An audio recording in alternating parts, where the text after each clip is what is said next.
The 150th birth anniversary of Sardar Patel is a very special occasion for the entire nation.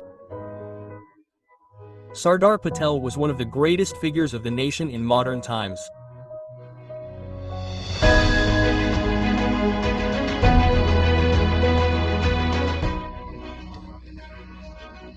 While he possessed a remarkable ability to unite people, he also managed to reconcile with those with whom he had ideological differences.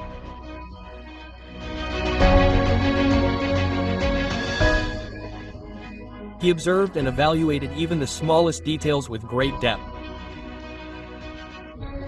He was truly a man of detail.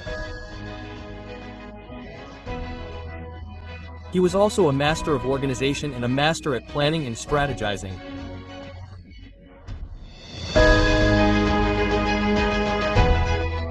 Sardar Patel dedicated his entire life to the unity of the nation.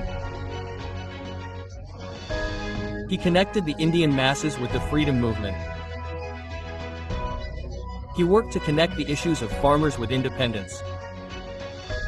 He worked to unite the princely states with our nation.